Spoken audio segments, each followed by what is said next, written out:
السلام علیکم بھائیز، کیا حال ہے؟ ٹھیک ہے بیٹا؟ یہ دیکھیں گے آج ہم لیسن بنا زراعت و صنعت. ٹھیک ہے. پہلا لفظ ہے ضیاء. ہم نے میننگ لکھنا شروع کرنا ہے. ضیاء کا میننگ لکھیں گے ضائع کرنا. محظوظ کا میننگ لکھیں گے مزہ اٹھانا. سیراب کا میننگ لکھیں گے پانی سے بھرا ہوا. افادیت کا میننگ لکھیں گے فائدہ. دستیابی کا میننگ لکھیں گے میسر ہونا. ہارویسٹر کٹائی کی مشین. اور شجدر ہے حیران. ایک بلاک میں لفظ لکھا ہوا، اس کا میننگ ایک بلاک میں ہی آئے گا. ٹھیک ہے بیٹا. اب یہاں سے آپ دیکھیں گے لیسن کی ہم ریڈنگ شروع کرتے ہیں. کسی بھی ملک کی ترقی اور خوشحالی کا دار و مدار. لفظ دار و مدار کا میننگ لکھیں گے انحصار. اس کی زراعت و صنعت. لفظ زراعت و صنعت کے اوپر لکھیں گے کھیتی باڑی سے وابستہ ہے. وابستہ کے اوپر لکھیں گے تعلق. زراعت و صنعت انسانی زندگی کے دو ایسے شعبے ہیں. شعبے کا میننگ لکھیں گے پیشے. جن کی وجہ سے، وجہ پر، جن کی بدولت. بدولت کے اوپر لکھیں گے وجہ سے زندگی کا نظام قائم ہے. پاکستان بھی دنیا کے ان ممالک میں سے ایک ہے جو زرعی اور صنعتی اعتبار سے ترقی کی راہ پر گامزن ہے. لفظ گامزن کے اوپر لکھیں گے چل رہا ہے. بنیادی طور پر ہمارا ملک ایک زرعی ملک ہے جو اپنی مختلف فصلوں، پھلوں اور سبزیوں کے حوالے سے دنیا کے اہم زرعی ملکوں میں شمار ہوتا ہے، شامل ہوتا ہے. قدیم. لفظ قدیم پر لکھیں گے پرانے. قدیم زمانے میں دوسرے ملکوں کی طرح ہمارے ہاں بھی زراعت کے پرانے طریقے رائج تھے. لفظ رائج کے اوپر لکھیں گے رواج تھا. اس طرح وقت اور محنت کا ضیاع بھی ہوتا تھا اور فصلوں کا معیار اور مقدار بھی تسلی بخش نہ تھی. تسلی بخش پر لکھیں گے مطمئن کرنے والا. زمانے کے بدلتے ہوئے حالات اور سائنسی ترقی کی بدولت زرعی دنیا میں ایک انقلاب آیا. انقلاب کے اوپر لکھیں گے تبدیلی، جس کی وجہ سے کم قیمت اور تھوڑی محنت سے زیادہ پیداوار کا تصور سامنے آیا. تصور کا مطلب ہے خیال. پیداواری اجناس. اجناس کا مطلب ہوتا ہے غلہ. خاصی ترقی. خاصی ترقی کا مطلب ہے بہت زیادہ دیکھنے میں آئی. نئے آلات. آلات کا میننگ ہے اوزار. جدید طریقہ کار. طریقہ کار کا میننگ ہے نئے طریقے. بیج، کھادوں اور جراثیم کش ادویات. جراثیم کش ادویات کے اوپر لکھیں گے جراثیم مارنے والی. کی بدولت زراعت کے شعبے نے ایک نیا انداز اختیار کیا. اس طرح سائنسی ترقی کے طفیل. طفیل کے اوپر لکھیں گے ذریعے سے. پانی کی عدم دستیابی. دستیابی کے اوپر لکھیں گے غیر موجودگی کا مسئلہ بھی کافی حد تک حل ہو گیا. مثلاً ابتدا میں کسان صرف بارش کے پانی پر انحصار کرتے تھے، لیکن آج نہری نظام، ٹیوب ویل اور کارریز کہتے ہیں زمین دوز نالیاں. زمین کے نیچے نالی بنا دی جاتی ہے، اس کو پکی اینٹوں سے بنا کر اس کے اوپر سڑک بنا دی جاتی ہے. درمیان میں سے راستہ کھلا ہوا ہوتا ہے، جگہ ہوتی ہے کھلی ہوئی جہاں سے پانی جاتا ہے. بظاہر ہم اوپر سے گزر رہے ہوتے ہیں لیکن نیچے سے پانی جا رہا ہوتا ہے. اسے کہتے ہیں کارریز یعنی کہ زمین دوز. وجہ سے پانی کی عدم دستیابی کا مسئلہ بھی حل ہو گیا. استاد صاحب نے جب یہ باتیں بچوں کو بتائیں تو انہوں نے اصرار کیا بار بار کہنا ہمیں کسی زرعی فارم کی سیر کرائی جائے تاکہ ہم آپ کی بتائی ہوئی ان باتوں کی روشنی میں عملی طور پر مشینوں کو کام کرتے ہوئے دیکھ سکیں. عملی طور پر یعنی کہ اپنے سامنے، پریکٹیکل جیسے کہتے ہیں. بچوں کے شوق کو دیکھتے ہوئے استاد محترم قابل احترام استاد محترم نے ہیڈ ماسٹر صاحب سے اجازت لی اور شاداب زرعی فارم کے مینیجر کو خط لکھا.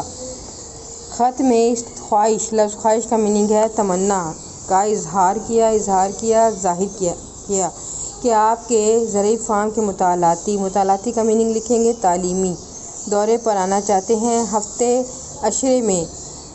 عشرے میں یعنی کہ 10 دن میں زرعی فارم کے مینیجر کی جانب سے دعوت نامہ مل گیا. دعوت، بلاوا. زرعی فارم کی سیر کے لیے ایک تاریخ مقرر کی گئی، طے کی گئی. بچے فارم دیکھنے کے لیے بے چین ہو گئے، بےتاب ہو گئے.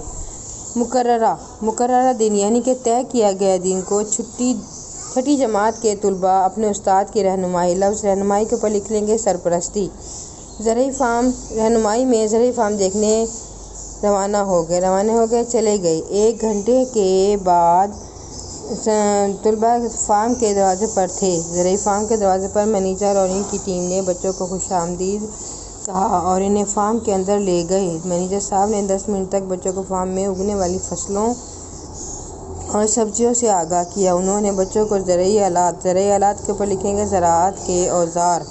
زرعی ہوتا زراعت، آلات ہوتا اوزار کے ماڈل یعنی کہ نمونہ نیچے لکھا ہوا ہے.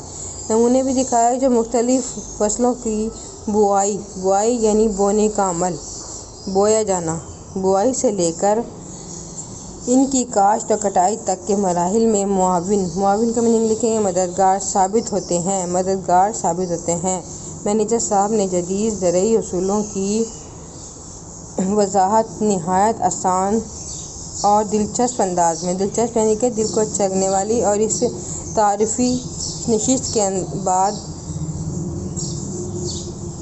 بعد دو رہنماؤں کی نگرانی میں طلباء کو فارم۔ ابتدائی تعارفی نشست کا مطلب ہوتا ہے ابتدائی جان پہچان، انٹروڈکشن بھی جس کو کہتے ہیں۔ طلباء کو فارم کی طرف بھیجا گیا۔ ان رہنماؤں نے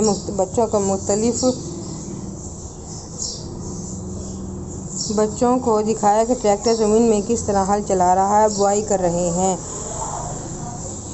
ساتھ ساتھ وہ بچوں کو پرانے طریقے سے بھی آگاہ کرتے رہے، بتاتے رہے۔ جب کسانوں کو ٹریکٹر میسر نہیں تھا تو وہ بیلوں کی مدد سے خود ہل چلایا کرتے تھے۔ اس طرح دن بھر کی بہت زیادہ مشقت کے بعد وہ تھوڑا کام کر پاتے، لیکن اب ٹریکٹر کی بدولت مہینوں کا کام دنوں میں کرنے پر قادر ہیں۔ قدرت رکھتے ہیں ایک طرف ہارویسٹر مشین گندم کی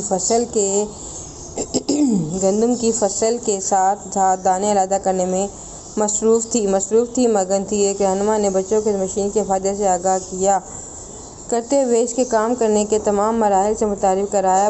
بچے رہنما کی باتیں سن کر حیران رہ گئے کہ اس طرح سینکڑوں آدمیوں کا کام کر رہی ہے۔ بچوں نے ٹیوب ویل کے ذریعے فصلوں کو سیراب کرنے اور ان کو بھی اپنی آنکھوں سے دیکھا۔ اس طرح بچوں کو ایک کھیت میں ایسی سبزیاں دکھائی گئیں جن کا موسم گزر چکا تھا۔ بچے ان سبزیوں کو دیکھ کر ششدر رہ گئے کا میننگ ہم نے پہلے بھی لکھا، حیران رہ گئے۔ ایک رہنما نے انہیں بتایا کہ کیمیائی کھاد، پانی کی فراہمی اور درجہ حرارت کو کنٹرول کر کے سائنسی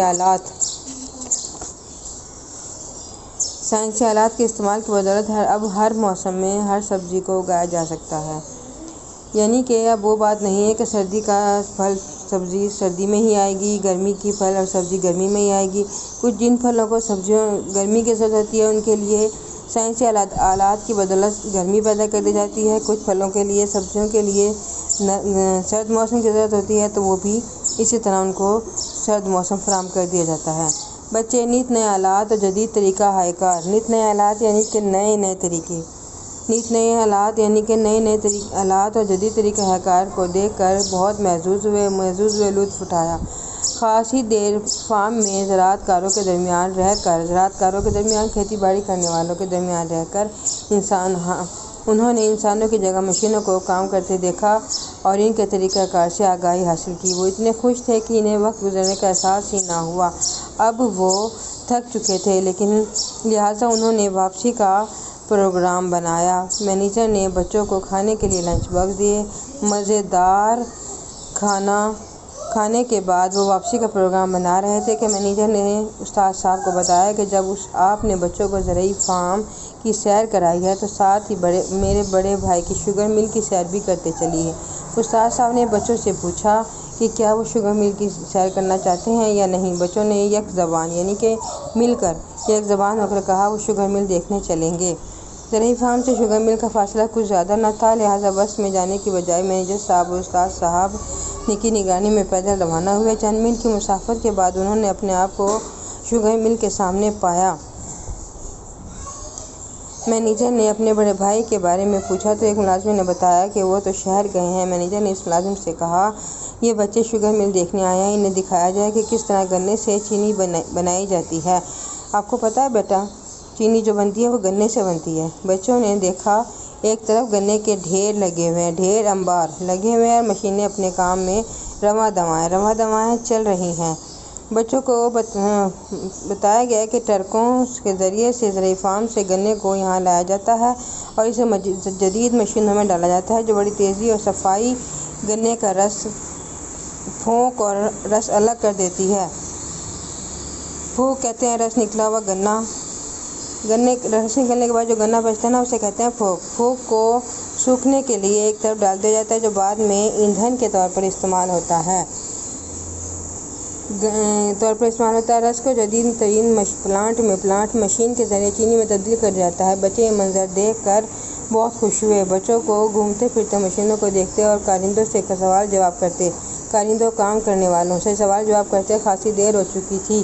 اب واقعی وہ بہت زیادہ تھک چکے تھے۔ جب استاد صاحب نے واپسی کا اعلان کیا تو وہ خوش دلی سے بس میں بیٹھ گئے۔ استاد صاحب نے مینیجر کا شکریہ ادا کیا اور ان کے تعاون سے بچوں کو نہ صرف زرعی فارم بلکہ شوگر مل دیکھنے کا بھی موقع مل گیا، جس سے بچوں کو معلومات میں کافی